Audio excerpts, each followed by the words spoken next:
This is Lucy. Lucy was born in the wilds of Sri Lanka in 1975. Sadly, she was captured by a wildlife dealer and was taken to the Pinnawala orphanage. We assume her herd was culled, as was common practice at that time. Although they use the term orphanage, Pinnawala has bred just under 100 elephants into their facilities to this date, profiting off of the original trauma and breeding of wild-caught elephants.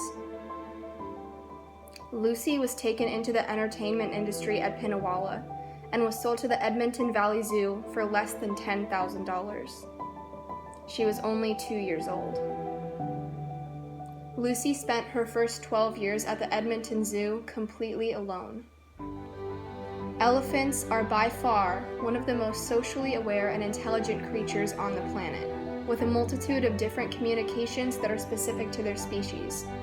Elephants often communicate with each other using pheromone signaling, body language, deep ground vibrations, visual and tactile signals, and specific vocal calls. The absence of fellow elephants to communicate with can cause severe depression and anxious disorders in elephants. The Edmonton Zoo has claimed that Lucy's keepers are the only company she needs and that they have created a special bond with Lucy. While Lucy can bond with the keepers, the connection she would share with another member of her own species cannot be compared to bonding with a human being in a captive setting. Lucy's isolation is emotionally crippling, and it would be for any elephant. In 1989, after a couple of unsuccessful breeding attempts at the Calgary Zoo, the Edmonton Zoo shipped in Samantha, a 1-year-old African elephant who was captured in Zimbabwe for Lucy to mother. Even though keeping these two different species together is not accepted practice in reputable facilities and can be very dangerous, there certainly appeared to be a bond between the two elephants. After bonding for almost 18 years, Samantha was shipped out of Edmonton on a long-term breeding loan and has never been returned. Lucy was again left alone and distraught over the loss of the only elephant companion she had ever known, and she has been isolated ever since. The Valley Zoo has publicly declared that they will not bring in another elephant, and when Lucy is gone, they will close their elephant exhibit. Lucy is suffering at the Edmonton Zoo. She is often documented exhibiting symptoms of zoochosis, which defines the stereotypical behavior of animals in captive settings. Lucy's emotional distress is visible. She spends her days swaying and stepping back and forth and bobbing her head. She rarely vocalizes, appears lethargic and listless, and is inattentive to the world around her. Her head and ears droop, and the trunk is usually down and moves absently without particular interest or purpose. These are all well-documented signs of depression in elephants. Elephants require stimulating environments to live a happy and healthy life. Elephants in the wild spend their days foraging, wading in deep, muddy wallows, bathing in rich soil, and exploring shady groves. Normally, elephants move about with an attentive posture.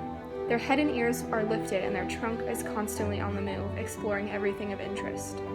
Elephants can walk up to 120 miles in a single day, and most are documented walking an average about 15 to 20 miles on a daily basis. Lucy's enclosure at the Edmonton Zoo is less than half an acre. There are no trees except ones that have been sloppily painted onto the wall. There's no water for her to bathe in, no loose soil to delight in. Studies have shown that Lucy has lived upwards of 2/3 of her life indoors. She lives every single day in a tiny, barren, and unenriched environment. Lucy's current living situation forces her to walk on packed dirt, wet pavement, and concrete floors, which has led to arthritis, cracked and abscessed toenails, and foot rot. Walking on the icy ground in freezing temperatures only exacerbates her extreme pain. Lucy also suffers from obesity, zoochosis, a sleep disorder, life-threatening colic, painful dental issues, and an undiagnosed respiratory condition. These health issues are all only recognized in captive elephants and are all well known to lead to premature death. On average, zoo elephants have been known to die 20 to 30 years earlier than their counterparts living in the wild or in sanctuaries. Lucy is in her 40s now. But there is hope for a better future. Elephant Refuge North America, Performing Arts Welfare Society, and the Tennessee Elephant Sanctuary are all willing to give Lucy the home she deserves. Lucy still has a chance. Please support the efforts of Lucy's Edmonton Advocates Project, LEAP. Donate and boycott the Edmonton Valley Zoo. It's time for Lucy to start living again.